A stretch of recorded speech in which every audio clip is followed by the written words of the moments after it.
Good morning, Santa Clarita. Welcome in. You are listening to KHTS, your hometown station, 98.1 FM and 1220 AM. This is SCVI Charter School's Eye on the Valley, Homeschooling Answers. I am your host, Matt Watson. It is good to have you. Hope you had a wonderful weekend. It is a beautiful Monday morning. Going to be a little bit warm today.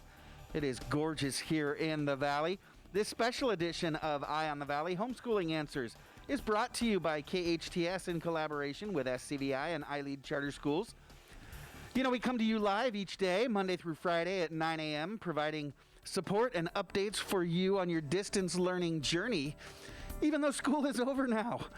Welcome to summer break, but you know, your kids still need that tune-up, need to stay sharp, and, you know, Parents, we need our tune-ups as well. We need to stay sharp, stay on top of our parenting game during the summer more than ever. So if you or your kids need anything at all, why don't you head on over to homeschoolinganswers.com. We've got everything except for the ice cream cone that you need this summer. We've got curriculum tips and activities, different ideas and things like that to help your kids stay sharp, stay on top of things. We've also got things for parents, parenting tips, things for parents to stay sharp and on top of things. Also, plenty of engaging activities and fun ideas for the summer. We're going to continue to update that as we go. So stay with us on homeschoolinganswers.com and let's enjoy this summer together. We have got a fantastic show today. Very excited about today's show. We have already got Congressman Mike Garcia on the line. We're going to get to him in just a minute. We will be talking a little bit later on in the hour to our show's official licensed marriage and family therapist, Christina DeBray. She'll be coming on in her new time slot here at the end of the first hour. And then we will be speaking with Tom Bilbrook from COC. You know, he's the director of financial aid and scholarships out at College of the Canyons. It's going to be a great day and a beautiful week. So pour yourself that cup of coffee, put your feet up, relax, and enjoy the next couple of hours with us. Now, as I said, our first guest is the Honorable Mike Garcia. Having lived in the Santa Clarita Valley since 1983, as a young boy, Mike dreamed of flying fighter jets. Well, he graduated from Saugus High School in 1994. Another year when graduations were turned upside down due to things beyond our control. That was back during the big Northridge earthquake, and they headed the Centurions and other area graduates found themselves graduating at Saugus Speedway that year. As a graduate, Mike had received then Congressman Buck McKeon's endorsement to attend the U.S. Naval Academy in Annapolis, where he went on to graduate with distinction, then received his master's degree from Georgetown University in National Security Studies. You could do worse than that, I suppose. From there, he went on to realize that boyhood dream of attending flight school and began flying F-18s. Mike served in combat during Operation Iraqi Freedom and stayed in the Navy until 2009 when he began working at Raytheon. There, he developed, engineered, and sold new technologies to the U.S. military and our other allies around the world. He and his lovely wife, Rebecca, have two boys, Preston and Jed. And as you all know, Mike has moved on to his next mission of service to his country as he was elected to Congress representing the 25th District on May 12th of this year during a special election to complete the rest of the current session. Congressman Garcia, welcome back to the show. Hey, thanks, Matt. Thanks for having me. We appreciate you coming in. We appreciate you setting aside the time. We can only imagine how busy you must be right now. First of all, we said it right after the election, but we'll say it again. Congratulations. With the special election, it's an odd time to be transitioning. We asked you about it a few weeks back. How's it going? What have you been up to during this transition period? Yeah, it's been going very well, actually, and it's not only an on time, but it's also, to me, a very critical time, a very important time in our nation's history. So I can't think of a better time to be taking over, especially after not having, federal representation in our district for 8 months now since Katie Hill resigned back in November. So we have a tremendous amount of backlog. We have a lot of constituent cases that are needing to be addressed, and we're starting to work on those. And I'm proud to say that in less than a month, we've hired probably 3/4 of our staff. We have the 3 field offices open, and we are starting to burn through the backlog of the casework now. So we're doing everything we should be doing, and I'm proud to be leading this team here and getting back to work here in the district and representing us. Yeah, you mentioned we had quite a bit of time where we didn't have representation here in our district, and I thought it was kind of interesting when we shifted into the COVID-19 pandemic that we didn't have a congressperson to write to until mid to late May when you were finally sworn in. With the pandemic, our country is reeling like never before. I understand that things are very similar to the Spanish flu, but even during the Spanish flu, much of our regular life continued. Engineer Shane and I remember, well, we don't remember, but we know that baseball continued on and the rest of the sports, things like that. But this time, everything shut down. So tell me, Congressman Garcia, how do you feel our country has responded, and what do we need to do going forward to help our country recover from the pandemic? Yeah, I think, locally here especially, I was encouraged by the unity that the community showed in Santa Clarita, the Antelope Valley, and Simi Valley. It was heartbreaking to watch our economy come to a screeching halt, and for so long, and to ask business owners to close their businesses in response to this was a difficult thing. But when you look at the data now, when you look at the results, I think the mission behind that, what I'll call a tactical retreat, right? The intentional shuttering of businesses and schools and community events in order to flatten the curve, as we all learned, ended up working. And we did end up saving lives as a result of that. But now the focus needs to be on getting the lights turned back on and getting back to work and getting those jobs in place. The federal government actually did do a decent job of getting a lot of money into the hands of small business owners and individual constituents to help bridge that gap between the shutdown and now getting back to work. But at this point, we need to start getting the businesses back online and really getting the economy hitting on 8 cylinders again, so that we can get to where we were back in February from an economic perspective. So that needs to be the focus. There is some legislation going that has helped small businesses and individuals get through this. Some amendments to the Paycheck Protection Program, for instance, in the last couple of weeks to make it a little bit more flexible for small business owners. But really, businesses need to be looking at how do they get back in business safely while still mitigating the risk and hiring back as many folks as they can. So that needs to be the focus. Yeah, definitely. And then, a few weeks back, we'll talk about it in a couple minutes, we added an extra layer on there for business owners just because things didn't seem to be complicated enough. You mentioned the CARES Act and the Payroll Protection Plan and things like that. Now, shortly before you were sworn in, the House passed the HEROES Act, and that's intended to help the nation continue to recover from the financial fallout from COVID-19. The Senate still has to vote. It looks like that's going to come a little bit later on, maybe this month. In your opinion, Mike, is that what our country needs? Is the HEROES Act gonna help us get back on track, back to where we were back in February? No, absolutely not. $3 trillion has already been invested in the recovery under the CARES Act. The HEROES Act represents another $3 trillion. And more than anything else, that the HEROES Act was for political optics more than anything. It was about changing election laws. It was about supporting organizations that were really political agendas and not necessarily related to business. So, look, Pelosi and her team put that HEROES Act together in a vacuum, behind closed doors, without talking to the Republican Party. It was certainly not a bipartisan effort. It certainly was not coordinated with the Senate or the President, and it's going to have very low odds of going anywhere as a result. So what we need to really focus on, to my original point, is figuring out how to make the existing CARES package better. There may be incremental funding added to that as we go through this amendment process to make it better than what it started off as, because it's not perfect. They went fast. They traded speed for efficiency, and it wasn't perfect. So, but it was quick money, and it got on the streets quickly. But like I said, you can't get to a thriving economy through these federal bridges and aid packages. The economy needs to be based on a healthy marketplace, strong demand underpinned by liquidity that's already there now and people getting back to work. And that will lead to a resurgence in the economy, the stock market, the housing market, and all the other metrics that we see, to include the unemployment rate getting back down to where it should be. So that's our job as citizens, as small business owners and employees, is to get back to work, continuing to make product and work on the demand side of this economy as quickly as we can. Okay, so it is much more of a marathon than a quick injection to get through this. Is there any other advice that you talk to small business owners and taxpayers every day. Is there any advice that you would give them as we ease back into recovery? No, I think adhering to the guidelines that the county's putting out for getting back to work. We just entered phase 3 Friday.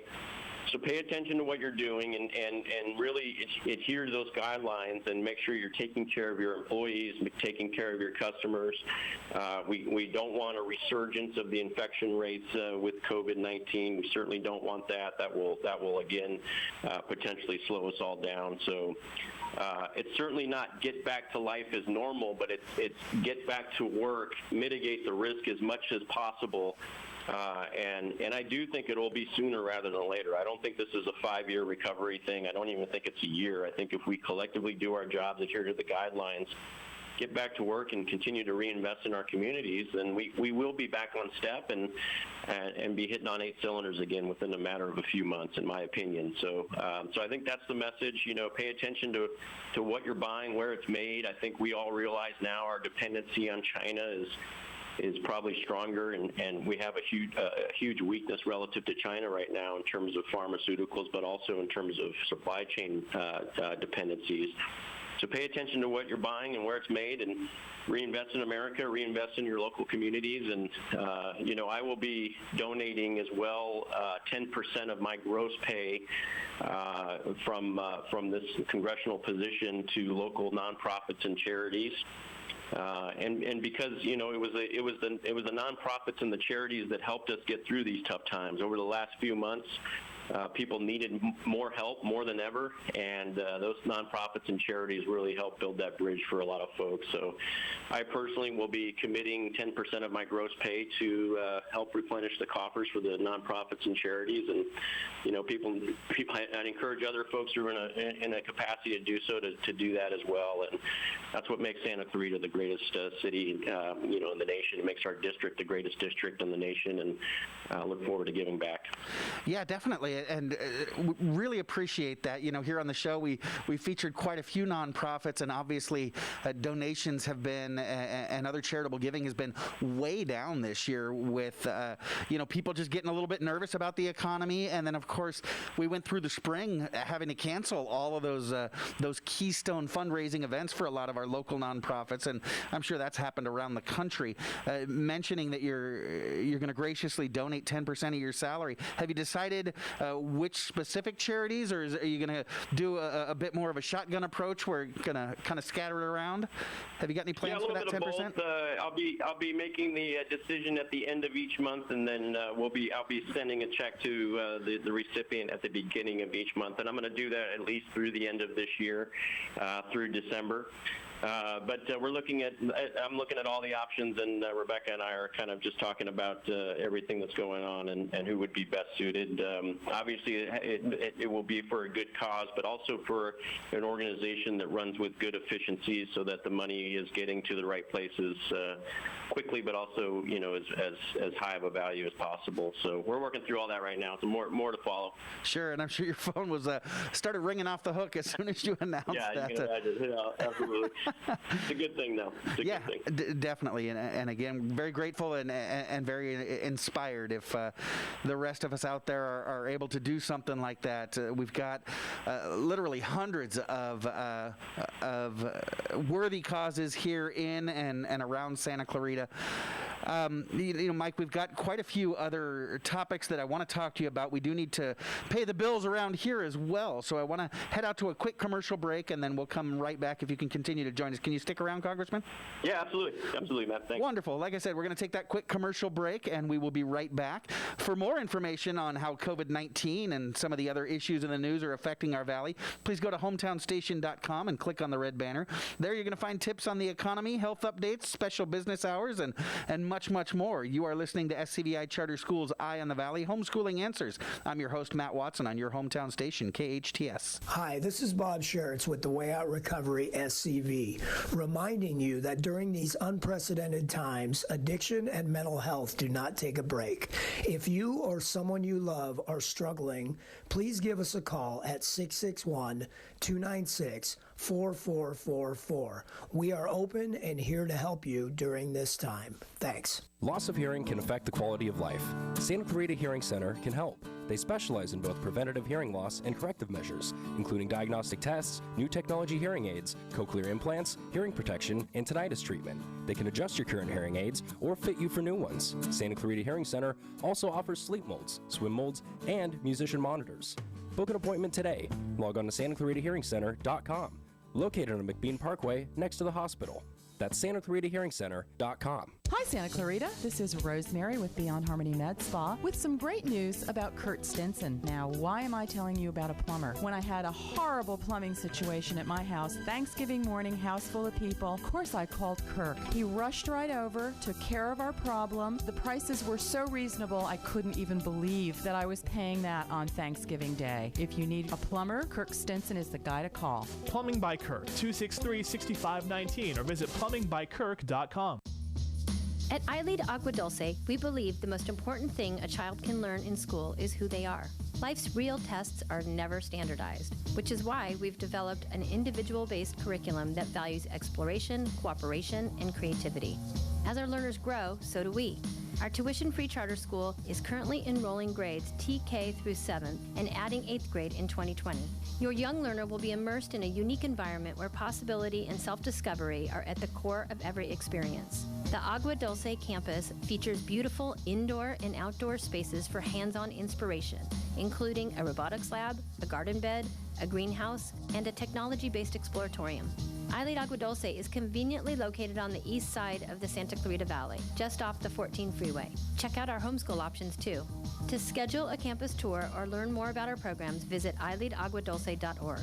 We're enrolling now. iLead Schools. Free to think, inspired to lead.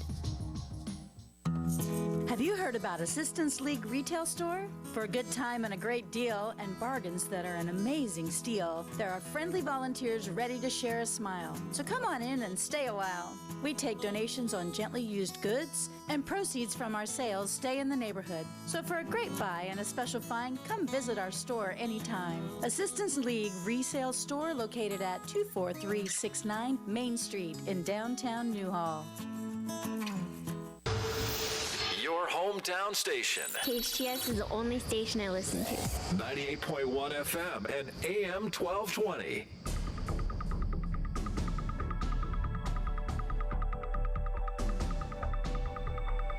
Welcome back. You're listening to KHTS, your hometown station, 98.1 on the FM dial and 1220 AM. We are also here on Facebook Live. If you enjoy viewing the Facebook Live and listening to your radio that way, we are here. Just search for KHTS Radio on Facebook and click on that salmon-colored banner, and there you'll be able to peer in the studio at us. This is SCVI Charter Schools Eye on the Valley, Homeschooling Answers with Matt Watson. I'm joined this morning by Congressman Mike Garcia. He's working through all the backlog of different issues that our district had after having been elected to Congress back in May. Mike, thanks again so much for your graciousness. We really appreciate your time. Hey, it's my pleasure, Matt. Thanks for having me again. Of course. We were talking before the break about the kind of the economic shutdown. We had to perform what you referred to as that tactical retreat as COVID moved in, had to shut things down, make sure our hospitals didn't get overwhelmed. And then as we were getting ready to open back up, we had the tragic killing of George Floyd in Minneapolis, and then with the ensuing protests and the uncertainty as to how those demonstrations were going to roll out, businesses here, at least in the Los Angeles County, ended up staying closed an extra week, in some cases 2 weeks, sometimes even more, as different things developed. Can we ask you, Mike, what's been your take on the demonstrations, both here in the district as well as nationwide? Yeah, let me first comment on the murder of George Floyd itself. Absolutely appalling to watch an American get killed in that manner in the streets of the United States, and to see it at the hands of another American is just unacceptable. It made me sick to my stomach. And I literally wept when I watched the video. So I do hope that George Floyd and his family get justice immediately. I was encouraged by seeing the escalation in the charges against all 4 officers. And I'm hopeful that the justice system and the juries will do the right things. That being said, the fallout of it, the protests were, at least in our district, relatively peaceful and within the legal confines and expectations of what we were looking to see. And look, I fought in the military for nearly 20 years to protect people's constitutional rights and their right to assemble peacefully and to communicate and free speech. So I was encouraged by it. We had several protests throughout the district in Simi Valley, Santa Clarita, and in the Antelope Valley. We were seeing it daily here across the street from our offices. In short, I'm proud of the way they conducted themselves. They did it in a manner that was civil. They allowed for conversations, and their voices were certainly heard. So now I think the focus is, how do we avoid this in the future? There needs to be a mechanism to weed out the bad actors in every industry. It's not just law enforcement, but in this case, within law enforcement. If you were to take a survey of officers in any given department and say, hey, who's the one person you think is going to be challenging in the field, or who's the one person you wouldn't want to go out to the field with, I think you'd be surprised to see about 90-95% of the officers are going to say the same person.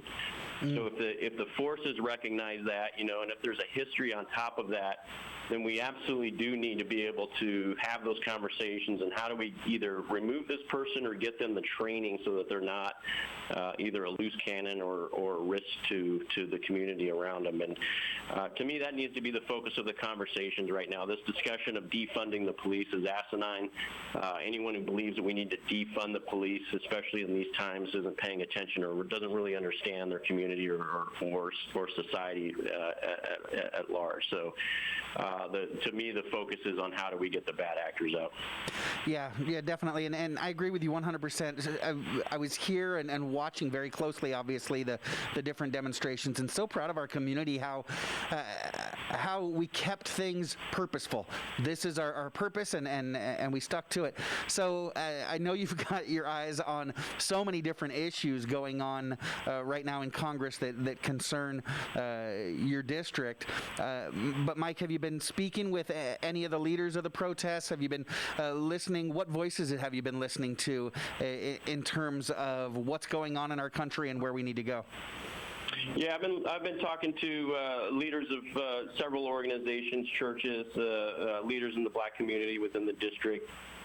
Frankly, I've had constituents call and say, hey, here's the experience that I had, and they're real problems, and it's not necessarily violence, and it's not necessarily racism.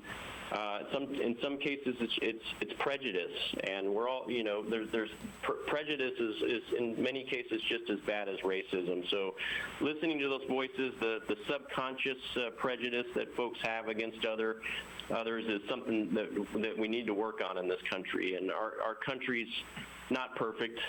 We haven't been perfect in 244 years, but we're better than we were in the 1700s. We're certainly better than we were in the 1860s and the 1960s.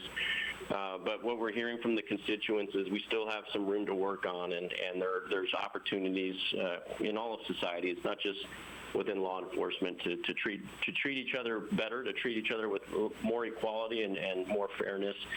And in this regard, it puts a shining light on it and helps us, all get better. Yeah, definitely. And, I was talking with somebody really close to me the other day, and they reminded me, well, Matt, our country is improving, but change takes time. And I can't help but think, a lot of these demonstrations might even recognize that as well, but then would respond, but maybe we need to accelerate the pace. If what we saw in Minneapolis a few weeks back is any indicator of where we are in our country, we need to step up the pace of change in our country and getting to that place that you talk about, Congressman. So do you have any concrete plans? What will you do? What can you do as a congressman to help improve racial equity in our country? Yeah, I think the message is the priority right now, and just making sure that people know that the Constitution is equality, guarantees equality for all, and that applies to everyone, every race, creed, religion, age. If you're an American, you are equal to any other American. And we need to just keep highlighting that. I'm amazed every day how many people really don't understand what's in the Constitution. The other thing that I'm doing is I'm reaching out to the local police unions and asking them, what are you guys seeing, and what are ways that we can address these bad actors, these bad apples, whatever metaphor you want to use. How do we hold them accountable to prevent them from being able to be a risk to the community like this? So getting their inputs is key. Congress is looking at legislation in 2 weeks to figure out what can be done, whether barring chokeholds or other levers are things we can do to help mitigate this. So these are all going to be open discussions, and I'm looking forward to having those discussions. What we can't do, though, is sacrifice our law enforcement. And just as we can't be biased against any race, we can't just be biased against law enforcement writ large because of one or two bad actors. We need to figure out how to remove those bad actors and then treat law enforcement officers with the respect that they deserve. So I think that's the ongoing dialogue. We've got to just keep those conversations going, and I think there's an awareness, and parents need to teach their kids how to treat people and treat people with equality and and really, frankly, respect law enforcement all at the same time. It can all be done. Yeah, I think you're right. We can't push the pendulum too far in any one direction, and I think it's just a matter of doing exactly what you're doing, opening the doors to conversation, listening to each other, having respect and a general sense of love for our fellow citizens. But I think we definitely have got our eye on the ball as a nation right now, and we're ready to move forward. We just need to continue to have that conversation.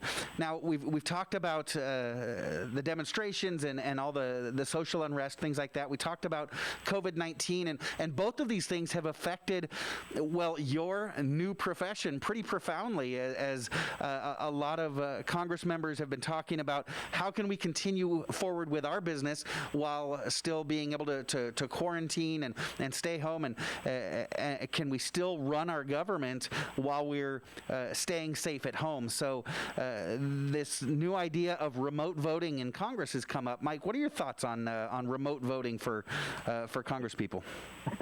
It's offensive to me. It's crazy to me to think that politicians think they can stay home when the front lines are in D.C. And even in California now, they just voted to support proxy voting in Sacramento. Look, on day one, the entire nation was calling this a war on COVID-19, right? And the CARES Act, the Paycheck Protection Program were all initiatives to combat this terrible virus and fight the war. And if this is a war, then the politicians need to be on the front lines with everyone else. They should not be immune to the repercussions, and they need to be in place passing legislation to help people get through this. And unfortunately, in my first week of being in office, I was sworn in, and then I went back to cast the first votes in that first week there, and about 70 members of Congress decided to stay home.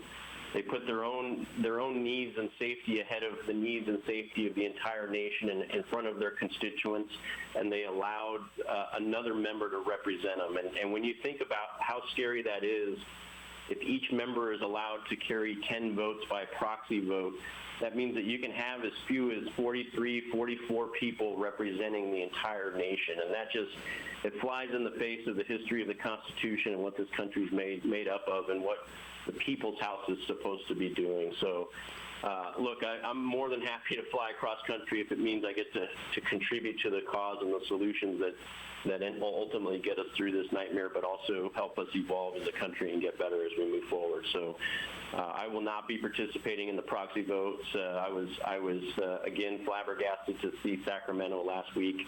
The House of or the Assembly and the State Senate are looking at now doing proxy votes as well in Sacramento, and it's sickening to me that that's even an option. Wow. Okay. So we definitely appreciate you being out there on the front line and doing what needs to be done. And as we talk about those different issues that, frankly, America and your district need you out there working to move forward on. What are the other priorities? What are the different things that you're working on? You mentioned early on last break that there was a backlog of issues concerning our district. So what are some of those things that you are working on over these next few months? Yeah, absolutely. And that's mission number 1. Mission number 2 and mission number 3 is to address the constituent case service work that we've got going on. Like I said, we haven't had a full-up office and a representative since November. So when we turned the lights on and checked all the voicemails, opened up all the boxes, there's well over 400, potentially 500 casework packages that we need to address. So these are people who haven't been getting their Social Security checks, veterans who haven't been getting their disability or any kind of VA assistance. These are people that have immigration issues either with themselves or their family, and now with COVID, there's a lot of folks who still haven't received their COVID checks. So these are important issues. These are, no kidding, things that are impacting people in our communities, our next door neighbors, who are already struggling, and now they had no representation. So that is mission number 1, 2, and 3 for us. We're prioritizing the staffing to go heavy on the caseworkers to make sure that we're clearing out that backlog, and that is why I will be spending as much time in the district here that I can in order to make sure that we're doing the right thing for our constituents. And to be honest, as we head into the election next November, this November, right, we're 5 months away from the next election already. Right. That'll be the single biggest measure of merit in terms of whether or not we reelect Mike Garcia. It's going to be based on how quickly did he get his offices stood up, and did he take care of his voters? Did he take care of his constituents? And that is absolutely the focus. It's the right thing to do. Well, terrific. Congressman, we really appreciate you out there fighting for the district. We thank you for your time. You know, your staff was wonderful enough to offer us this time slot, the third Monday of every month, for you to talk with us, and we're so grateful for them and for you. So we look forward to talking to you next month. You be well, and we'll talk soon. Thank you, Matt. And if I could just plug our website, since it is a new website, mikegarcia.house.gov. This is the official site for the congressional office. So if you have any questions, or if you need help as a constituent, or if you have questions to me as a member, then please reach out, and we'll get back to you as soon as possible. This is absolute priority for us right now. Yeah, absolutely. That was mikegarcia.house.gov. That's it. Perfect. We're going to get that posted in our Facebook Live feed, and if you've got any questions or concerns, you can reach out directly to Congressman Garcia that way. We're going to take a quick commercial break, but when we come back, we'll be speaking with licensed marriage and family therapist Christina DeBray. You are listening to SCVI Charter Schools Eye on the Valley, Homeschooling Answers. I'm Matt Watson on your hometown station, KHTS. Doesn't it seem like it's been forever since we sat down in a restaurant and enjoyed a meal with our friends and our family? As the clock counts down to the expiration date of the current stay-at-home order, many of our local businesses are working hard getting ready to reopen, and that includes restaurants. Ultimately, it's up to our local health officials and our local restaurants to come up with safety plans moving forward, but we can help too. Plan on no more than an hour of dining out. If we don't linger, it allows more turnover for the restaurant, which in turn provides more business for them and more tips for servers who are out on the front line. It's a win-win. Together, we can create a new normal for Santa Clarita that's safe and enjoyable. Save water and save money. SCV Water wants to help you find your fit and take advantage of conservation rebate programs that will help you save. Water your landscape more efficiently. Replace your lawn with water-wise plants. Conduct free in-home water surveys. Cover your swimming pool and more. Find the programs that fit your needs and start saving today. Visit conserve.yourscvwater.com to learn more. That's conserve.yourscvwater.com. Finding the right auto body shop can feel like a never-ending search. Caesar, owner of Body Shop 661, has a passion for your car and his business. We really pride ourselves in quality craftsmanship with no unnecessary delays. More than just repairs. Body Shop 661, trusted, reliable, respected for over 16 years in the Santa Clarita Valley. Visit bodyshop661.com or give them a call, 661-251-2252. Santa Clarita Valley residents now have greater access to the excellent physicians and high-quality medical services for which Providence Holy Cross is known. Providence Holy Cross Health Center in Santa Clarita features state-of-the-art cancer and imaging technologies, as well as board-certified physicians in a variety of medical specialties. Quality and compassion from a healthcare provider you can depend on. For more information, call 1-888-HEALING or visit us at providence.org. Hi, I'm Eric Goldhurst, Head of Operations for Burger King North America. Throughout this time, we've taken steps to take care of our guests. And since we know many of your jobs have been affected by this crisis, we want to help make sure you're taken care of too. If you are looking for work, we are hiring. And there's a spot on our team for you. We know that we'll get through this together, as long as we keep taking care of each other. For more information, call 253-3283. That's 253-3283. Hi, I'm Miles McNamara, Certified Senior Advisor and owner of Comfort Keepers and Home Care. Our caregivers help you in your own home. A Comfort Keeper can provide companionship, meal preparation, medication monitoring, assistance with personal care, transportation to doctor appointments, all enhancing your independence and safety in the comfort and privacy of your own home. So if you or someone you love could use a helping hand at home, call Comfort Keepers at 287-4200. That's 287-4200. Finding the right lawyer can be a challenge, but in Santa Clarita, there's no need to search when there's Hacker Law Group, Santa Clarita's premier litigation firm. Jeffrey Hacker has represented celebrities, financial institutions, accident victims, real estate developers, realtors, contractors, businesses, nonprofit organizations, and other individuals and companies with their legal challenges. Mr. Hacker is one of Santa Clarita's leaders, consistently listed as one of our most influential. When everything is on the line and you need legal counseling, visit hackerlawgroup.com. Your hometown station, KHTS.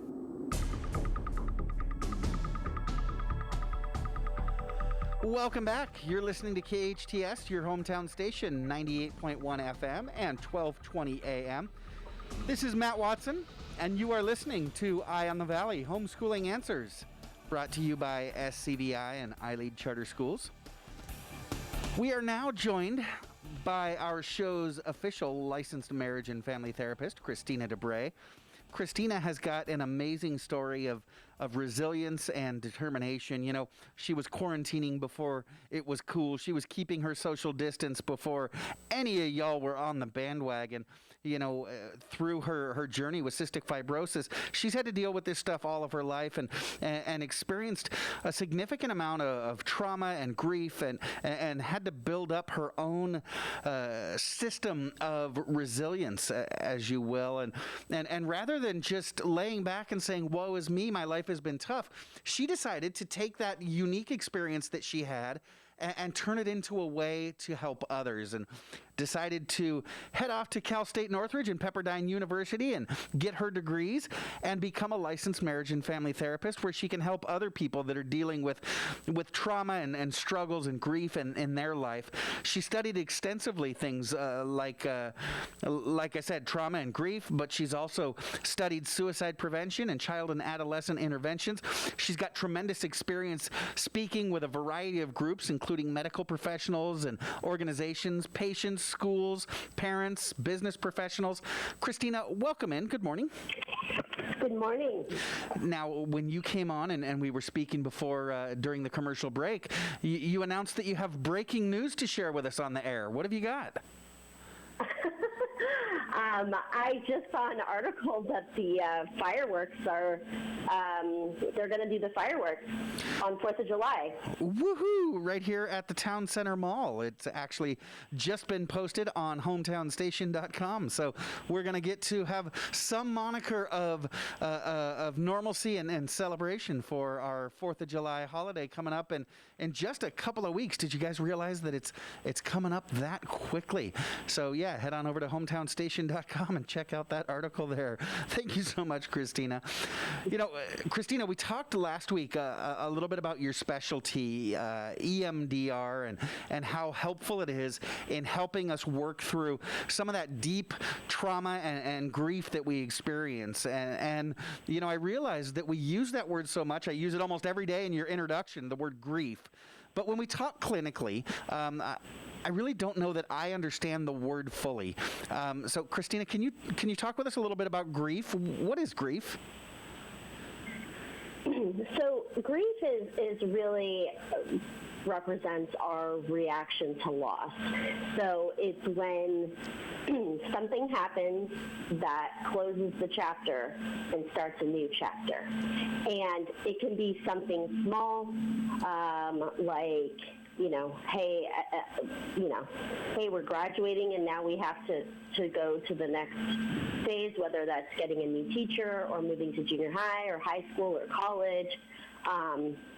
It can be something big, like the Saga shooting and the grief of losing those that we love, and just even the grief that it happened to begin with, and that this happened in our community, and that we have to come to terms with the fact that, hey, the world that existed before that is now different. That was one chapter, and now this is another chapter. Okay, so it sounds like it goes kind of hand in hand with trauma, but it's specifically a reaction to loss. Is there a relationship between trauma and grief? Absolutely. So what's similar about it is that, with trauma and with grief, it's a lot of information that we're having to contend with at the same time. So it's, sometimes grief can be unexpected, and even if you're anticipating grief, it can feel different. And so it's just a lot of information coming into our information processing system that can overwhelm us, and it's hard to deal with. So we can have when we're talking about the loss of a loved one, preoccupation with that loss of that person. Some people can have somatic pain, so like physical pain, that can sort of be vicarious pain. Interesting. Memories can be upsetting. Well, memories are upsetting. People can avoid reminders of that. Death feels unacceptable. Everything feels empty. It feels like the only book on your bookshelf is grief, and it just takes time to rebuild that bookshelf with other things. You can see anger. You can see disbelief. Same with trauma. I mean, really, they kind of go hand in hand. With something big like the Saga shooting, you're going to be getting both trauma and grief at the same time. And so you're going to get a mixture of these. Sure. And it's not linear. It's different for everyone. Yes, there are similar pieces to it, but ultimately it is different for everyone. Yeah, that is something that is really important to know and understand. You mentioned that grief can be can come about from losing something even when we anticipate it. I thought it was really interesting. I've spoken with you, I think, off the air, and I've spoken considerably on the air as well about my son being a high school senior this year and looking forward to graduation, but at the same time really struggling with the loss of those things that he anticipated over the last 4 years, you know, going out to College of the Canyons and walking to Pomp and Circumstance and getting to walk across that stage. You know, the schools did such a good job in the circumstance, but our high school seniors still experienced that loss this year. Christina, it was interesting as I was spending the last couple of months talking to my son and kind of preparing him and asking, how are you doing? His response was actually remarkably, I won't say positive, but neutral. You know, he recognized, yeah, we're losing some stuff, but I'm okay, and he does a great job of dealing with his grief through supporting others. But it was interesting as we drove away from that drive-in ceremony that kind of culminated his 4 years of study in high school. That's kind of where he broke down. Is that something that's common, that even though we've got months and you know, trying to prepare ourselves emotionally, is that common that once it hits is where the breakdown comes? I mean, yeah, it's different for everyone. You know, some people can keep it together really well during it, and then maybe it's like, you know, 20 years from now when they're at their own kid's high school graduation, where they sort of are now experiencing the grief of, wow, I never got to have this, and there's a grief that I have about that. And it can really hit at any time, and sometimes it can hit, you know, when it hits, and then something later happens in your life that can add a new dimension to that grief. And so, you know, grief can really just manifest in so many different ways, and it manifests across time. And it's just sort of, it's like in a Back to the Future lane, you know, we had to go a certain, you know, road in time. And so every time something happens, you kind of find yourself going back to that original moment. Well, if this hadn't happened at this time, what are the different paths? Yeah. And so you have to grieve those different paths. And, you know, right now in the world, and especially Santa Clarita, there's a lot. There is a lot of trauma and a lot of grief, and it's catastrophic and overwhelming for everyone. Yeah, there is a lot going on, and like you said, since our grief is unique and individualized, the treatment needs to be unique and individualized as well. And for help, you can contact Christina directly at 661-513-4857, 661-513-4857. Christina and I are actually going to be sharing a special this Thursday evening at 7 p.m. talking about the unique grief of the Saugus shooting, and we'll be talking a little bit more about that as the week goes on. Christina, thank you so much for your help. We look forward to talking to you again tomorrow or later on in the week, and we're going to take a quick commercial break and catch up on news. You are listening to SCVI Charter Schools Eye on the Valley, Homeschooling Answers. This is Matt Watson on your hometown station, KHTS.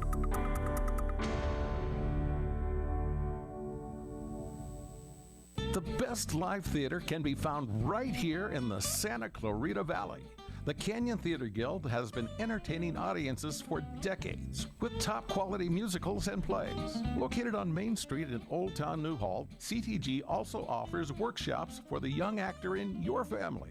For more information, call the box office at 799-2702 or go online to canyontheater.org.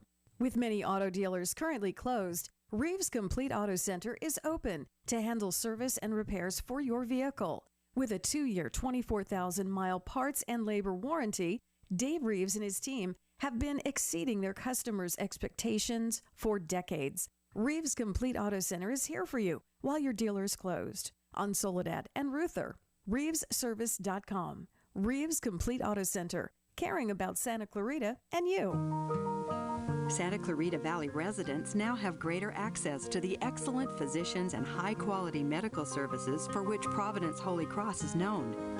Providence Holy Cross Health Center in Santa Clarita features state-of-the-art cancer and imaging technologies, as well as board-certified physicians in a variety of medical specialties.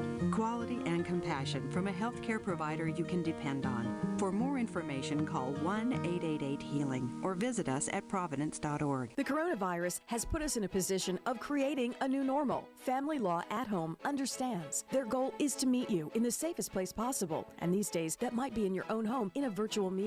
Family Law at Home will provide you with immediate advice on your family law matters, such as divorce cases, child custody disputes, and domestic violence. It's as easy as going to FamilyLawAtHome.com. You'll choose your own consultation date and be in immediate contact with one of their esteemed attorneys. Family Law at Home handles the legal aspect while you and your family navigate the new chapter in your lives. Go to FamilyLawAtHome.com. KHTS, AM 1220 and 98.1 FM Santa Clarita. It's 10 o'clock. Time for national news on KHTS. It's just too risky. I'm Lisa Brady, Fox News. The Food and Drug Administration coming to that conclusion about 2 malaria drugs, including hydroxychloroquine, studied as a possible treatment for COVID-19. The FDA is now revoking the emergency authorization allowing COVID treatment with those drugs over reports of heart complications. The regulators say the drugs pose a greater risk to patients than any potential benefits and are not likely to be effective in treating coronavirus. Concern about COVID cases back on the rise in more than 20 states, sparking an early sell-off on Wall Street. But White House economic advisor Larry Kudlow remains optimistic. I think the economy is coming back very strong. Meantime, the president suggesting a double standard in Democrat criticism of his plan to resume rallies this weekend after all the mass protests for police reform recently, though his rally is expected to draw a large crowd inside an arena. Prosecutors in Atlanta expect to have a decision by midweek on whether to seek criminal charges in a deadly police shooting that set off more protests over the weekend. Atlanta police have released body cam video showing how what started as a routine arrest of an intoxicated driver blocking a Wendy's drive-through lane led to a scuffle, followed by a fatal shooting of 27-year-old Rayshard Brooks. Although the video appears to show Brooks grabbing an officer's taser before he was shot, Mayor Keisha Lance Bottoms says there's no reason the situation needed to escalate to deadly force and ordered the officer terminated immediately. Fox's Jonathan Seri in Atlanta. The other officer was reassigned and the police chief resigned. The U.S. Supreme Court says protection from employment discrimination in the 1964 Civil Rights Law also applies to gays, lesbians, and transgender people. Today is ruling a 6-3 decision, an opinion written by one of the justices considered to be conservative, Neil Gorsuch. America is listening to Fox News. We're all in uncharted territory, looking for ways to support our communities. At Dell Technologies, we're making sure small businesses have the right tech solutions. Dell Technologies advisors are here for you, from helping small businesses stay connected and productive while working remotely with Windows 10 and Microsoft Teams, to rapidly deploying remote work solutions that limit upfront costs with Dell Financial Services. We're standing by you every step of the way. Call 877-ASK-DELL. That's 877-ASK-DELL. Do not hire Franklin & Sons Electrical. The guy told me he'd shrink my monthly bill, and I'm like, dude, it's too small to read as it is. No matter how hard you work for your small business, online reviewers will find something to complain about. Then he's like, where's the circuit breaker? I'm like, bro, I didn't break anything. And while Progressive can't save you from these trolls, we can help you save money on commercial auto and business insurance. He told me I had a blown fuse. It's called a short fuse, and yes, I do have one, so watch yourself. Get a quote online today at progressivecommercial.com. Progressive Casualty Insurance Company, affiliated and third-party insurers. 3 weeks after the death of George Floyd in Minneapolis and a city council push to defund police, multiple officers are resigning. The Star Tribune reports that 7 Minneapolis police officers have quit. Another 7 are in the process of leaving, citing a lack of support from the department and city leaders, including Democratic Mayor Jacob Fry. Though Minneapolis police spokesman John Elder is downplaying the departures, saying there's nothing that leads police to believe that at this point the numbers are so great that it's going to be problematic. Though this after the city on Friday voted to move ahead with dismantling its police force. Jeff Manasso, Fox News. The Minneapolis police chief has launched his own reform process. For now, the U.S. Supreme Court declines to get involved in the ongoing debate about policing. The justice is turning away more than a half dozen cases involving qualified immunity, which shields officials, including police, from lawsuits for money as a result of actions taken as part of their job. A black pastor arrested after calling 911 gets an apology. A Virginia sheriff has apologized to Leon McCrae Sr., a black pastor who called for help when a white family of 5 allegedly threatened and assaulted him after he tried to stop them from dragging a refrigerator into his dumpster. The pastor drew a legally concealed gun and called police, but when they arrived, they took the weapon and handcuffed him in front of the group, which was yelling racial epithets. McCrae, an Air Force vet, calling it the most humiliating event of his life. Several members of the Salyers family now charged with assault or trespassing, and 2 of the sheriff's office supervisors placed on unpaid administrative leave. Lillian Wu, Fox News. Stocks turning mixed after an early plunge of more than 500 points. The Dow's been down over 100, but the Nasdaq's been edging higher. I'm Lisa Brady, and this is Fox News.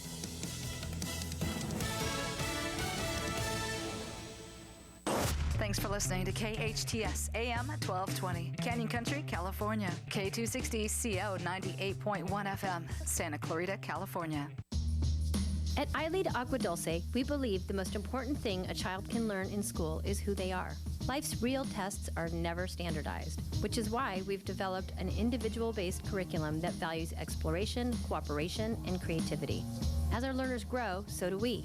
Our tuition-free charter school is currently enrolling grades TK through 7th and adding 8th grade in 2020. Your young learner will be immersed in a unique environment where possibility and self-discovery are at the core of every experience. The Agua Dulce campus features beautiful indoor and outdoor spaces for hands-on inspiration, including a robotics lab, a garden bed, a greenhouse, and a technology-based exploratorium. iLead Agua Dulce is conveniently located on the east side of the Santa Clarita Valley, just off the 14 freeway. Check out our homeschool options too.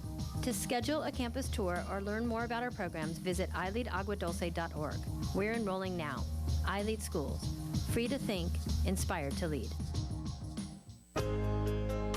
Finding the right lawyer can be a challenge, but in Santa Clarita, there's no need to search when there's Hacker Law Group, Santa Clarita's premier litigation firm. Jeffrey Hacker has represented celebrities, financial institutions, accident victims, and other individuals and companies with their legal challenges. Mr. Hacker has been ranked the 15th most influential person in the entire Santa Clarita Valley in 2010 by the Santa Clarita Valley Business Journal. When everything is on the line, call the Hacker Law Group. Finding the right auto body shop can feel like a never-ending search. It's more than a job, it's a hobby. Caesar, owner of Body Shop 661, your one-stop body shop. Out here in Santa Clarita, I like seeing my cars driving around. It's really a passion. More than just repairs. Body Shop 661, trusted, reliable, respected for over 16 years in the Santa Clarita Valley. Visit bodyshop661.com or give them a call, 661-251-2252. Hey, Dutton Plumbing, it's Eric. Son, it's Mother. We need to talk about me running for president. People are telling me I should run, like Ernesto. He said, who better to clean up all the crap in Washington than me, a plumber's mother. Wait, hold it. Who's Ernesto? And Erica, the girl downstairs, said Dutton Plumbing's drain clearing saved her money and protected her from a scary situation. Now, isn't that exactly what people want in a president? I think she could help me with that Milano vote. I think you mean millennials, Mom, not Milano. I was thinking about cookies. I'm hungry. Well, if you're serious about running for president, Mom, maybe Dutton Plumbing can help sponsor you? I need a couple of $100,000 for a facelift, a boob lift. Sorry, Mom, you're breaking up. DuttonPlumbing.com. Get Dutton Plumbing's $73 drain clearing. It flows or it's free with a money-back guarantee. Details at DuttonPlumbing.com. The following is sponsored programming and does not necessarily reflect the views or opinions of KHTS or its ownership.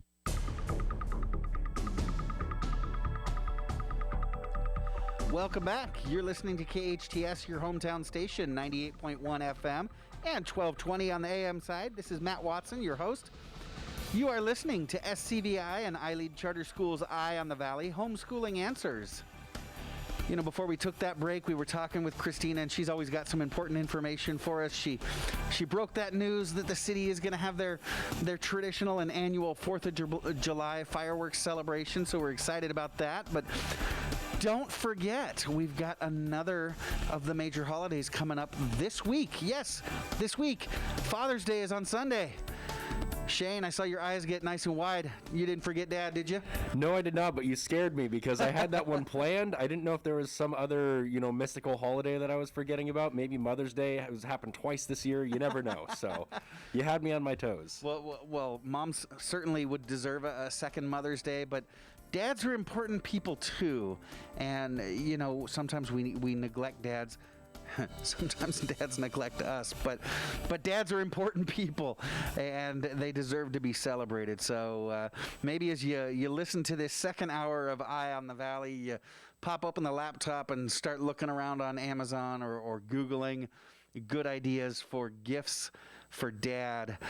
Our next guest is Tom Bilbrook. And, Tom has actually been serving at COC for the last couple of decades. For the past 20 years, Tom has been the Director of Financial Aid and Scholarships for College of the Canyons. He, during that time, has worked with over 10,000 families in the Santa Clarita Valley with applying for financial aid and getting the support that they need. Tom, thank you so much for joining us this morning. Welcome to the show. Great, thanks, Matt. So let's jump right into it, Tom. Can you tell us how College of the Canyons is working with students during the pandemic? I know that folks aren't able to come into your office like they used to be. So how's COC working with their students during this pandemic? Yeah, things have dramatically changed on campus. Yep. When you're used to the hustle and bustle of students and the changing of classes, and things are dramatically different. All of our operations have moved remotely, but we're doing everything that we can to serve students almost at the same level that we were before we went off campus. And financial aid, we have been operating remotely for the last 11 weeks, and my entire staff are all working from their homes. But we're moving full force forward. We're processing financial aid applications. We're working with students, and we're moving ahead. Enrollment is up for the summer. We know there's a lot of students that are returning to the community college to get training for possibly a new job or additional training to support their existing job. So we know that financial aid is an important resource for students coming back to school. And so for this pandemic, we've been doing what we could. I can tell you what, we've been getting a lot of emails. I'd say probably close to 300 to 400 emails a day from students and families just wanting to know if things are still happening, are disbursements still going out, are we still applying or doing the applications for the fall semester. And we are. That's good to know. I was going to ask, and? Yeah, it seems like everything has changed with the pandemic. You can't really count on, well, yeah, of course they're still going to do that, or of course you're still going to do this. 3 months ago, we would have all said, well, of course we're still going to be able to get a haircut, right?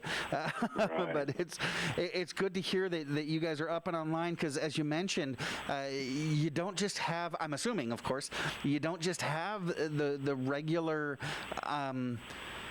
I guess, workload in your case of students that need financial aid. You've got so many people that have been affected by the pandemic that are either realizing or being forced to go back and get that training, and in doing so, probably oftentimes because they've been laid off, and so they don't have the financial resources to get that training. So I can imagine it's been really busy. You said, Tom, that you're working from home.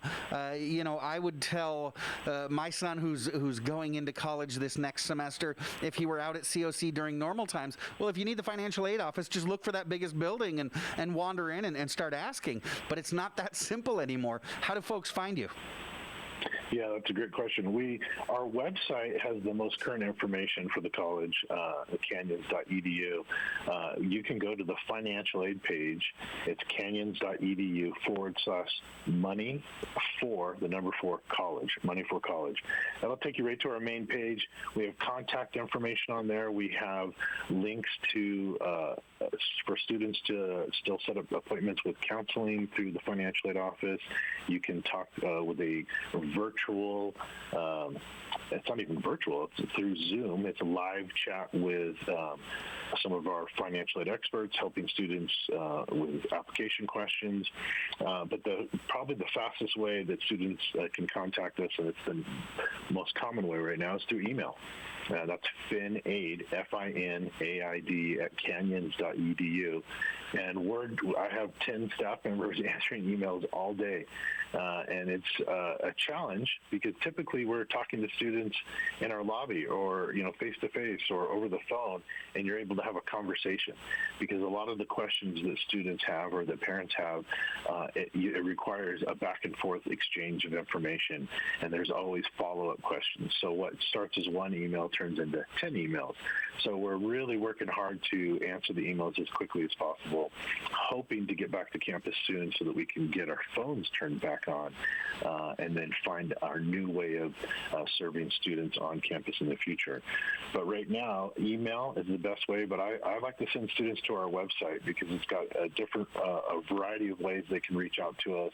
It's got a lot of information that will typically answer some of the questions that they have. So, if they have a common question that can just be answered by general information on our webpage.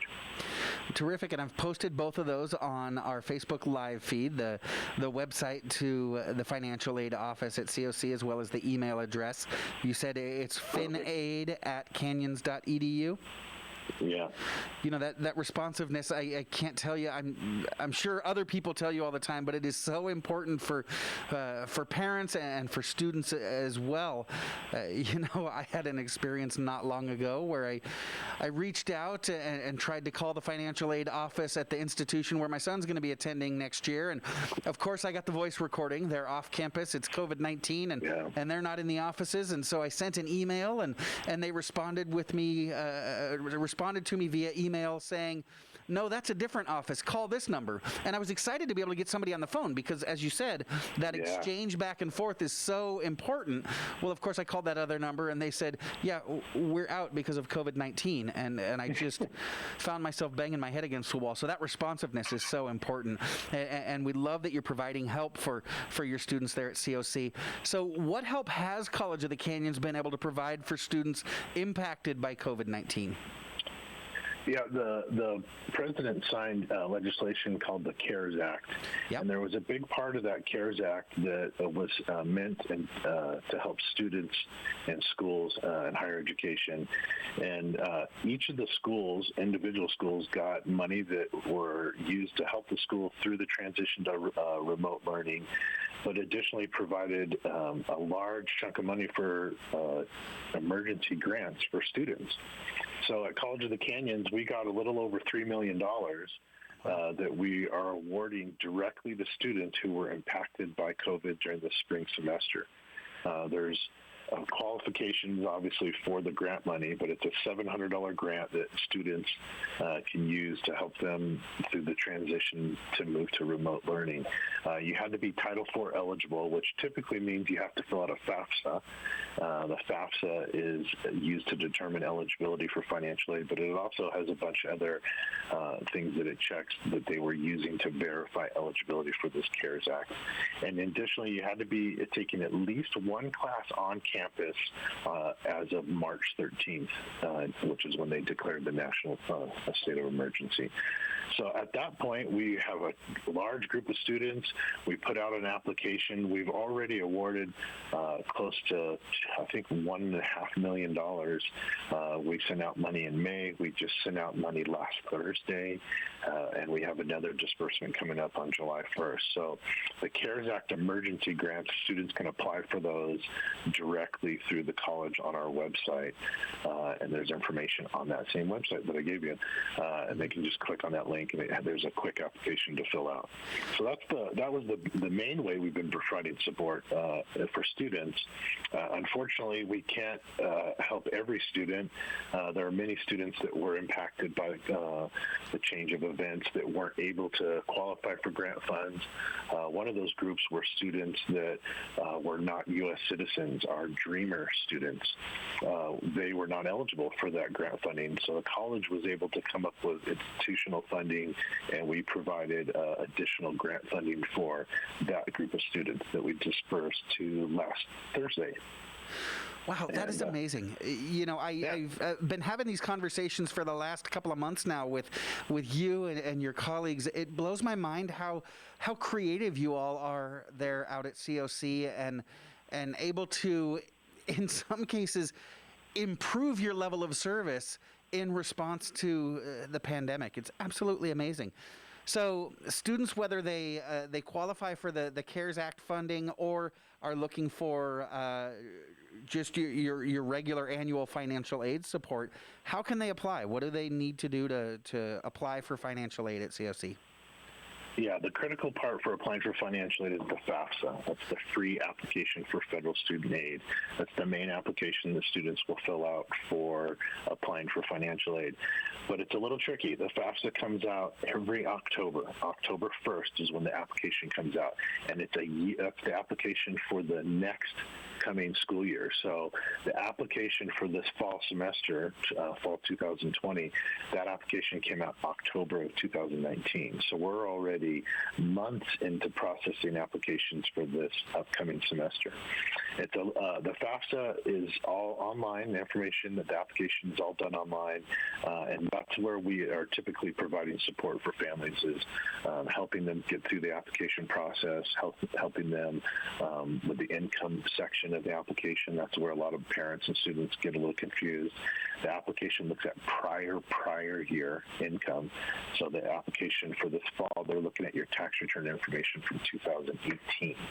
So it's a little bit different. It's a learning process for families, and that's an exciting part for us to be involved with, because we've been working with families for a long time, and we help them get through the application. But that FAFSA needs to be done. That's a critical part. It's still available right now. Students can apply, all the way through till June 30th of 2021 for this upcoming school year. That would be the number one way we want students right now to get out there and fill out that application. And when they get to the end of the application, it asks which schools they want the application sent to, and they'll list College of the Canyons or any of the other schools that they're interested in applying for financial aid at, and then we take over from there. Okay, so that was good news. That was something that I wanted to follow up on. Is the window still open to fill out my FAFSA as that first step toward financial aid? It's good to hear that it is. So I've got a question.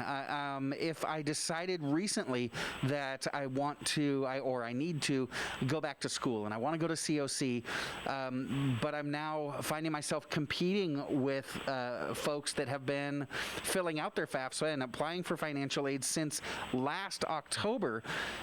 If I'm applying this late in the game, does that limit my access to funds? Is it on a first come, first serve basis, or is there still just as much financial aid for me available now as there would have been had I applied back in October? Yeah, there is still financial aid available. The largest grant source that we have for students is the federal Pell Grant. The federal Pell Grant is an entitlement program. So if you're eligible and you're enrolled, you're guaranteed to get your Pell Grant. Okay. And that doesn't matter, when you apply for that, you just have to make sure you apply by the deadline. The student loans, you're still eligible to apply for student loans. We do have some awards that go quickly. Federal Work Study and some supplemental grants are first come, first serve, and those are usually awarded to students that apply early. So applying early is a really important part. But at College of the Canyons, there's plenty of financial aid resources available. The Pell Grant, we have the California College Promise Grant. The California College Promise Grant is what waives the students' enrollment fees. So that's another source of aid that's available. and you can apply through that through the FAFSA. Okay, terrific. Now, as a parent, I went through with my son, and we did fill out the FAFSA several months back, but it's not an easy process. So if a student or their family needs help completing that FAFSA, are you guys able to support them? Because it's, like I said, it's a complicated application.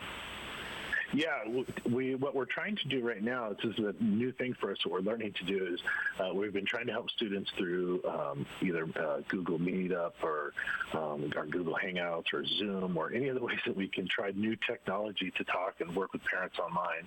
That's been one way. But when we help students, over the phone, typically when we're not off campus, through email. We offer FAFSA workshops when we're back on campus. That was something we were doing. That's something that we're trying to accommodate now in a new way, trying to figure out a way to do virtual workshops. We were out at all the high schools in the fall, providing support and information. But right now, getting that help with the FAFSA, that's what we want to point students to our website so they can connect to us with us in a way that works best for them. And we walk parents through. We can help them with questions.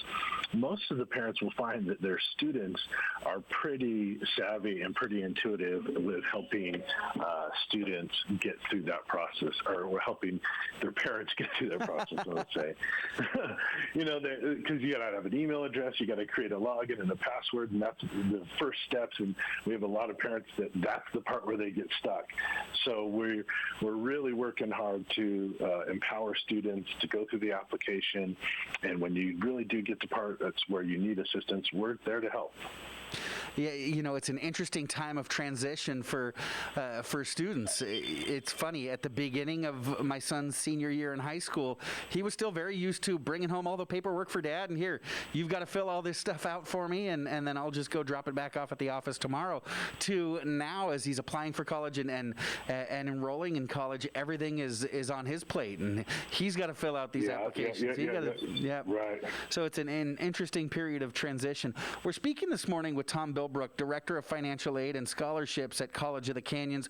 We're going to take a quick commercial break, but stick around. We will be back and continue the conversation with Tom soon.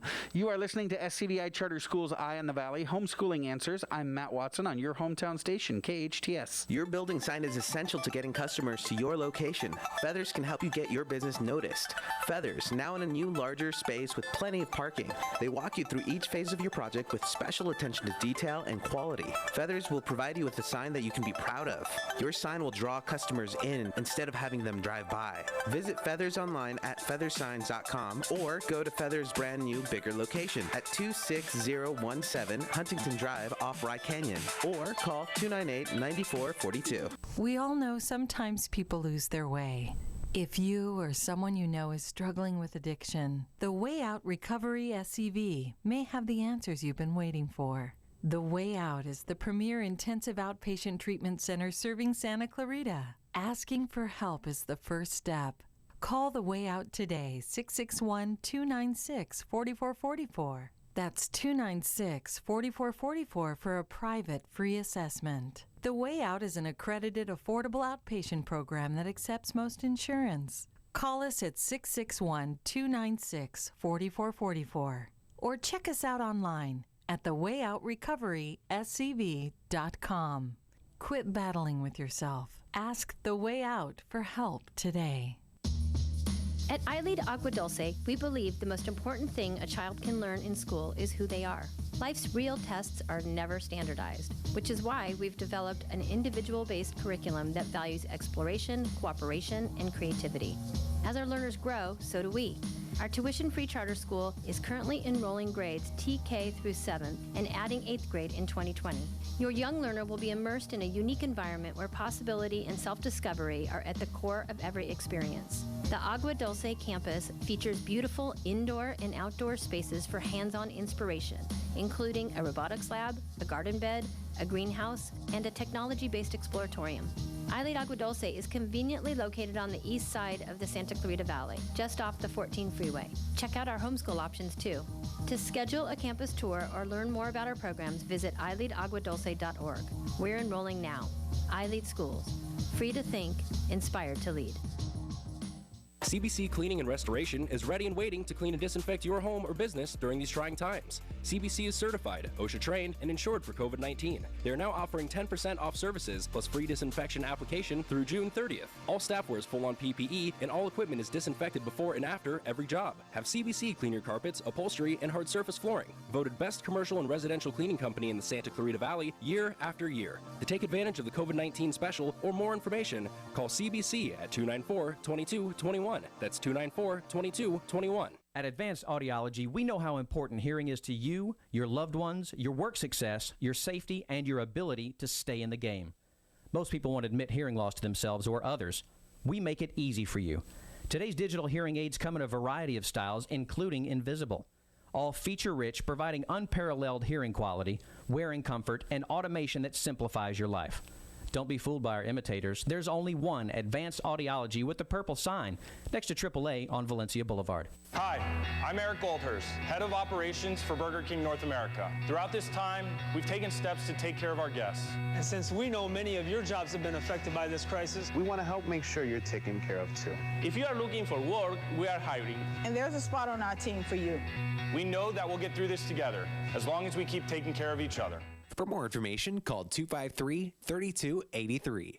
That's 253-3283.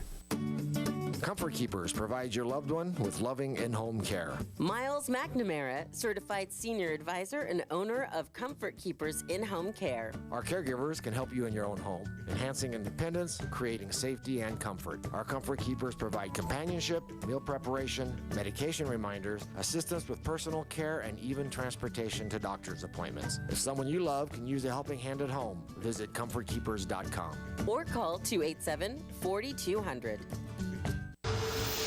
Your hometown station. KHTS is the only station I listen to.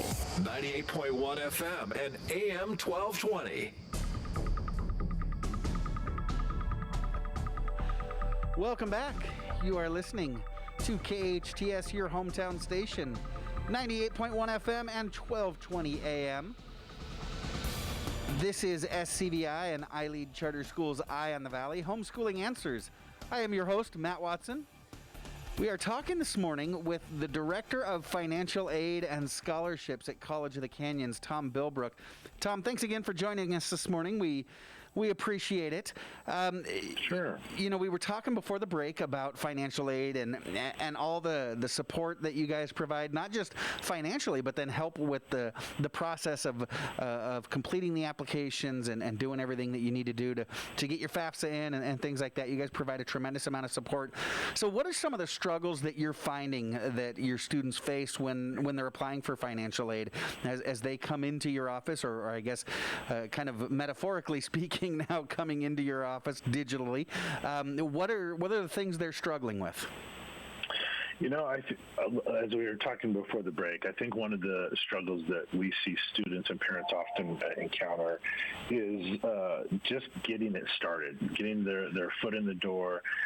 For the FAFSA, you have to have a user ID and password. They call that a Federal Student Aid ID. That FSA ID is how you sign into the application, how you sign the application when you're complete. That very first step is what we like to encourage students and their parents to start early, get your login information set up, and that's where we see a lot of parents run into some struggles there. But they're trying to make it an easier process. They give you different ways now to go in and verify your information and create your account. But once you get to that and you have your FSA ID, it's just getting started, sitting down, taking the time to just commit to doing the application. And it generally takes maybe about 45 minutes, more or less, depending on how much information you're going to need to provide. But they've made the application much more simple. I think they have, there's a connection from the application directly to the IRS now. Now it's called the IRS Data Exchange. You can upload your income and financial information directly from the IRS instead of having to copy it off of your tax return. So using the IRS data retrieval part of the application has helped. So there's parts like that typically in the past we would see parents or students struggle with, and now those, they've made it a lot easier for those students. So we're hoping that some of those new technologies are helping students through the process. There's other areas where we know students struggle. Getting parents to provide information on the FAFSA is sometimes a struggle. Not all the time. Students are in a situation or where they have the ability to get their parents' information. So that's sometimes one of the struggles that we work with students on. Providing the correct information are some of the areas that we work with students on, making sure that they're getting the correct information on their application. It's funny, as you go through this, I'm kind of chuckling to myself, remembering as my son and I filled out our FAFSA a few months back, and we went through all of those same struggles that you're referring to, starting out with my son wanting to be independent and starting to fill out the FAFSA on his own, and then just texting me and saying, hey, how much money did you make last year? Wait a minute, who's asking, and what is it that you're doing? And so then we did decide to both of us sit down and work through it together. And you're right, we talked about, okay, this should take us about 45 minutes to an hour. And then as we got to the question about all the information that typically comes from our income tax return, I thought, oh man, this is going to be a lot more than an hour. But then no, it was just a quick click the button to allow this to access your IRS information, and boom, we were on to the next question. It was right. It was terrific. So do you find that students ever miss a deadline, or find themselves getting shut out because they didn't file something on time? Is there any kind of hard door shutting on that? The deadline is not usually where we see students get stuck with that, running into a wall. Part of the process of filling out the FAFSA is the U.S. Department of Education does a verification or an audit of a certain percentage of applications. And when you're selected for verification, or when you go through that audit process, you're required to submit additional documentation to the school. So sometimes they request copies of your tax returns, different worksheets that you have to complete. Those pieces there, all of those things are required to be done before we can complete and process your application. So there's deadlines with those documents, there's deadlines with turning in information. So we really work with students to make sure they're understanding that if you're selected for verification, if you have to go through that process and turn in documents, that time is of the essence. You need to get those things in. But the deadline for the application, it's all the way at the end of the school year, which is one of the really great parts at the community college, where students can apply all year long. So if you missed out, or you just now found out today that you can apply for financial aid, there's still time to do that. Well, that's good to know. That's because oftentimes, like I said, we're navigating different waters, even during regular times without the pandemic. So that's great to hear that families have right up until that last day to make sure that they get everything in. So as you have families who are applying for financial aid, what tips or advice would you have for them? My advice for students applying for financial aid at College of the Canyons is to make sure that you're checking your status online. At College of the Canyons, we have a student portal where students can log in to the campus system and then view a live update of their application. It tells them the status of their application. It gives them information about documents that we need. And when they're ultimately awarded, it allows them to view their award letter. So staying up to date with the information on our website is really important, but really don't give up. That's one of the things I really want to tell parents is, if you feel like, oh, this process is just too cumbersome, I don't want to do it, it's too much work, don't give up.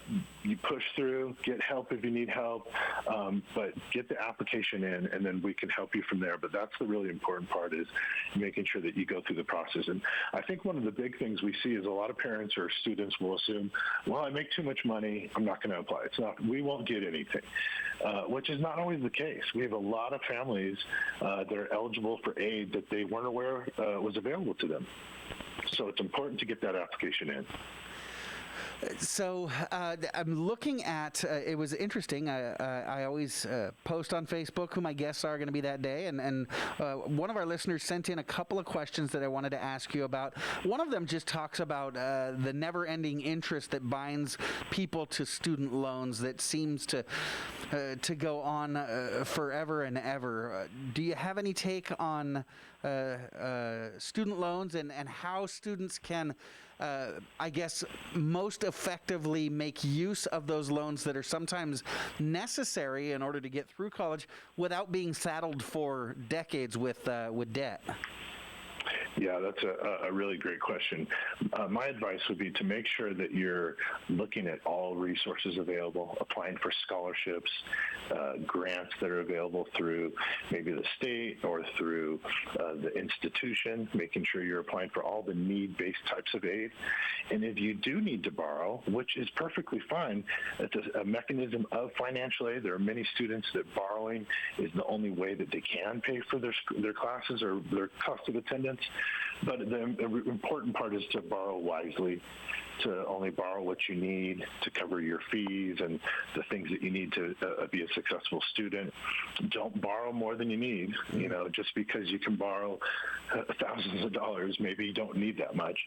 But looking at all resources that are available is a really important part as well. And doing a little bit of research on your part as a student, the Financial Aid Office will provide a lot of information on the website regarding other types of aid, scholarship aid, fee waivers, or different programs that students can participate in. Those things are important to help you reduce the required amount of aid. That is so important. So, yeah, reach out for help if you need it. I want to remind our listeners again, I've posted on our Facebook Live feed the website to the Financial Aid Office at COC, as well as their email address, so you can reach out and get some support from Tom and the rest of his staff.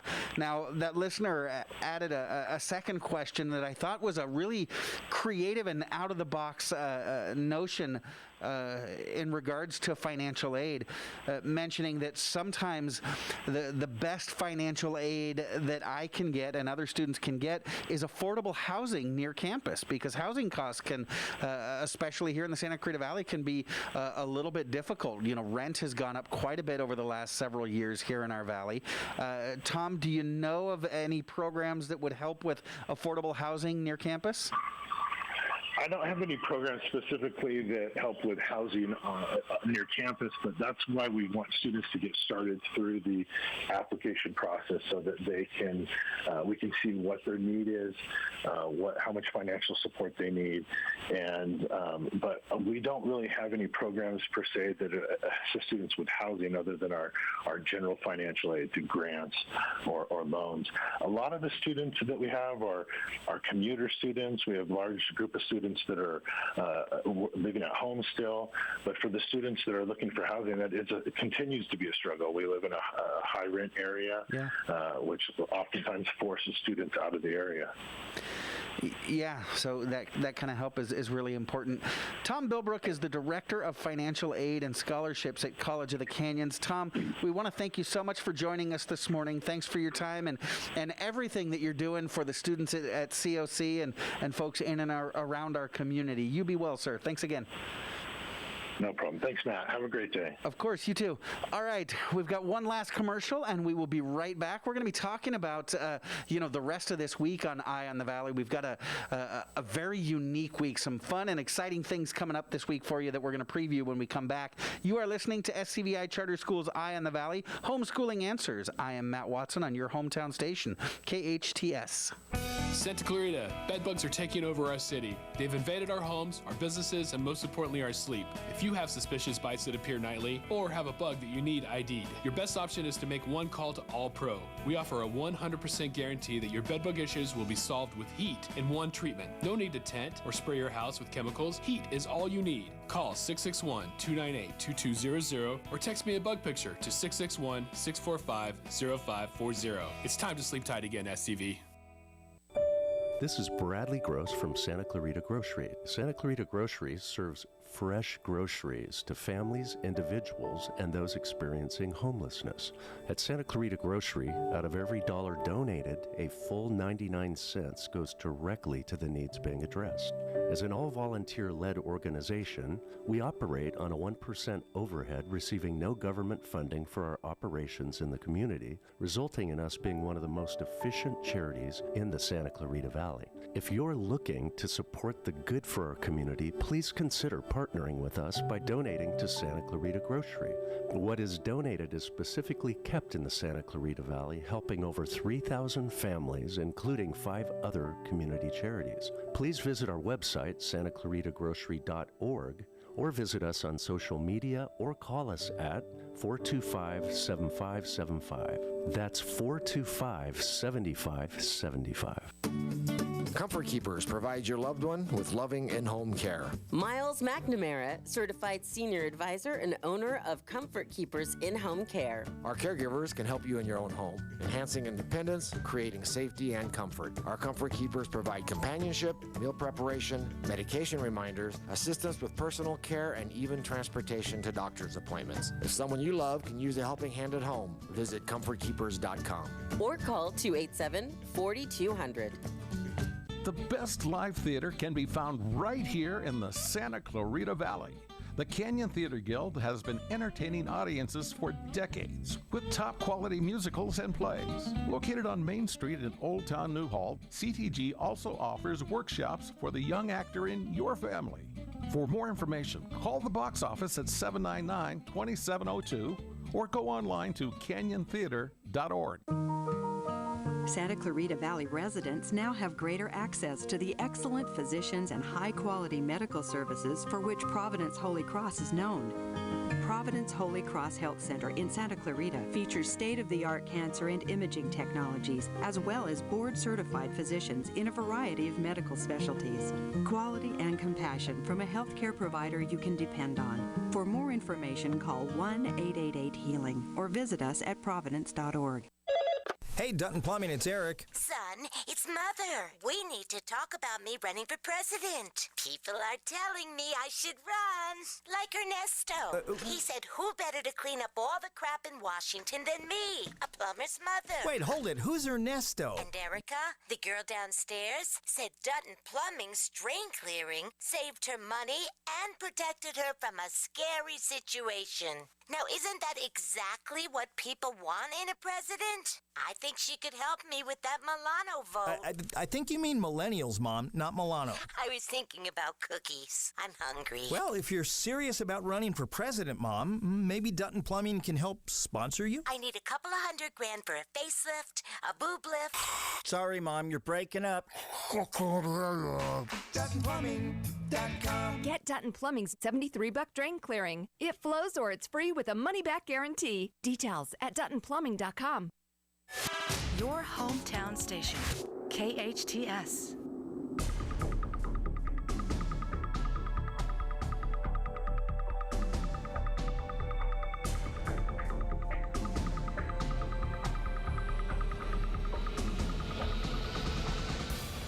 Welcome back. You are listening to KHTS, your hometown station, 98.1 FM and 1220 AM. This is Matt Watson, and you are listening to SCVI and iLead Charter Schools' Eye on the Valley, Homeschooling Answers. We have had a fantastic show today. We kicked off the hour with Congressman Mike Garcia. He's talking about all the different things that he's got on his plate for the next 5 months. It's kind of an interesting freshman session for Congressman Garcia, as he's only got the 5 months rather than the 2 years that a congressman normally does. Mayor Smythe and Congressman Garcia, both of them, quite the challenging first couple months in office. Absolutely. You know, they didn't choose it, but the two of them are handling it really well. I'm really impressed with all of our leaders that have really stepped up and done what it's taken to really help us out here in our valley. I know it hasn't been comfortable for anybody, but given the circumstances, our leadership and the leadership that all of our citizens have shown have really helped us get through. And I've got a question for you. How do you listen to us at home? Let's do this. Let's take a show of hands. I know I can't see you, but I want you to raise your hands anyways. Come on, you know you're going to do it. How many of you are listening to us on that terrestrial radio? You're listening to us at 98.1 or 1220. Either one. I tell you what, left hand for 98.1 FM, right hand for 1220 AM. Let's see them. Get them up. All right, cool. Very good. You can put those hands down. What about those of you listening to us on Facebook Live? How many of you are on Facebook Live? Get your hands up because I can check the numbers here. How many of you? All right, Facebook Live, very cool. So if you're into watching us on Facebook Live, you can peer into the studio and where Shane and I are right now. Just go to Facebook and search for KHTS Radio. If you're not listening on Facebook or on the terrestrial radio, did you know that you can get us on your Amazon Echo? All you have to do is say, Alexa, play KHTS. Shane, it was funny over the weekend. I was actually listening to one of our old podcasts, and I got to this point in the show where I said, you can just say this to your Amazon Echo device, and with the recording playing on my laptop, boom, Alexa jumped right on through KHTS on the radio for me there. Oh, she's always listening. Always.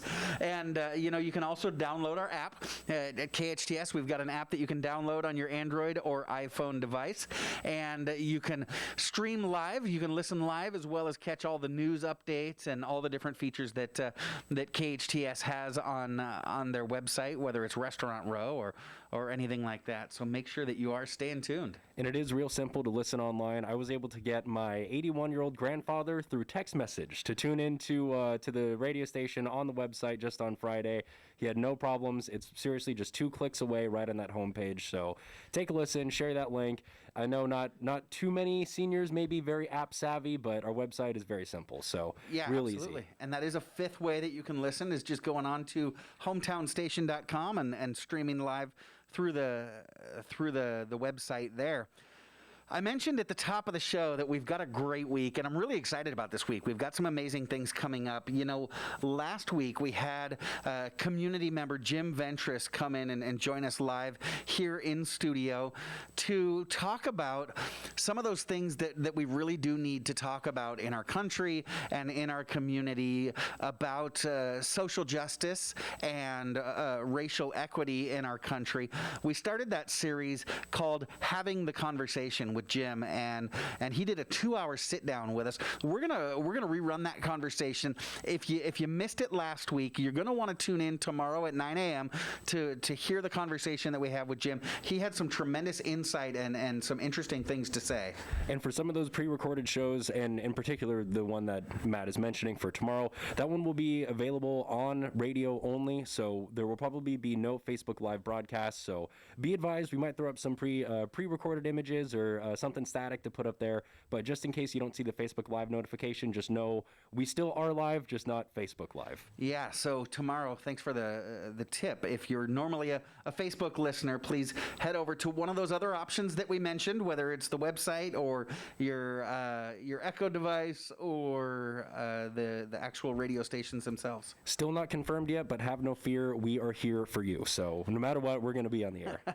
Okay, so yeah, definitely tune in, and if you did listen to the show with Jim last week, you're going to want to listen again, because I think you're going to find that he hit some deep topics, and it's definitely worth a replay. So tune in tomorrow at 9 a.m. where we launched that Having the Conversation series that we're actually going to continue on Wednesday. On Wednesday, we're going to continue the Having the Conversation series with my guest, Annie Astorga. Again, Wednesday at 9 a.m., we're going to have Annie Astorga live with us. And Annie is one of the young students that has been out protesting and demonstrating for social justice and equity in our community.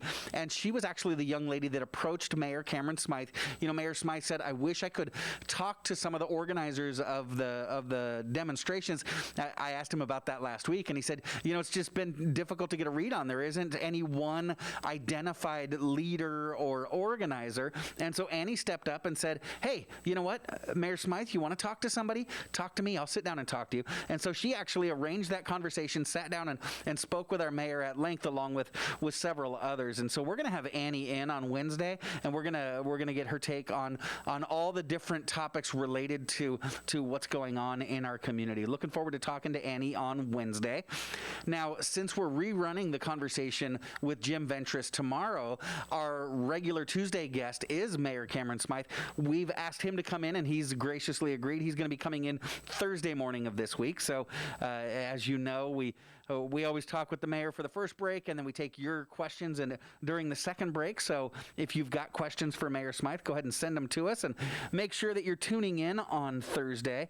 Again, we'll be talking to Mayor Smythe, and we're also, speaking of moving guests, I know he is a popular segment. We've got Big T, who normally closes out our week with us with a little bit of fun and frivolity. He brought a lot of interesting fun facts on Friday. He's going to be joining us this Thursday as we're not able to have him on Friday. Now, I want to come back to Thursday, but I want to continue forward with our regular 9 a.m. show. Friday, we're going to have Renee Marshall in again. Renee joined us last week, I believe it was Tuesday or Wednesday of last week, to talk about the state guidelines as to how we can get our kids back to school, how we can get them back on campus. And she talked a little bit about what school is going to look like for next school year. And we had Renee for a full hour, but it did seem like she was rushing through things. She was really jamming because there's so much information, there's so much to process, so many different questions. And so we're going to have Renee come back in on Friday morning, again at 9 a.m., and she's going to be going through a lot of the nuances as to how we can get prepared and what we can do to give our input to our local schools and school districts about what we need. So when we're talking about getting back on campus, getting our kids back to school for next school year, join us on Friday for that conversation with Renee Marshall. I did want to come back to Thursday, though, because Thursday night, we're a morning show, 9 to 11 a.m., but Thursday night we're going to host a special with our friend Christina DeBray. She is a licensed marriage and family therapist. At 7 p.m. on Thursday night, we're going to be talking with Christina about the Saugus Strong movement, and she's going to help bring a little bit of closure for us. And so we're going to be talking about, okay, as we close the school year, and this was such a devastating part of our school year this year, what can we do to help bring a little bit of closure and just help process things and move on? I know it's not something that we're ever going to forget. It's not something that you get over, quote unquote, but she's going to help us process those events from November 14th out at Saugus High School. And so we want to make sure that you're joining us every Monday through Friday at 9 a.m., but also join us Thursday night, 7 p.m. for that special Saugus Strong, bringing closure to the community. Well, that is all the time that we have for today. We want to thank you so much for tuning in, and I want to thank today's guests, Congressman Mike Garcia, licensed marriage and family therapist Christina DeBray, and Tom Bilbrook. He is the Director of Financial Aid and Scholarships at College of the Canyons. I am your host, Matt Watson, here with engineer Shane. I want to thank him for his help as always. Please join us again tomorrow and every Monday through Friday at 9 a.m. And again, don't forget about that special on Thursday night for another session of SCVI Charter School's Eye on the Valley, Homeschooling Answers. This is your hometown station, KHTS.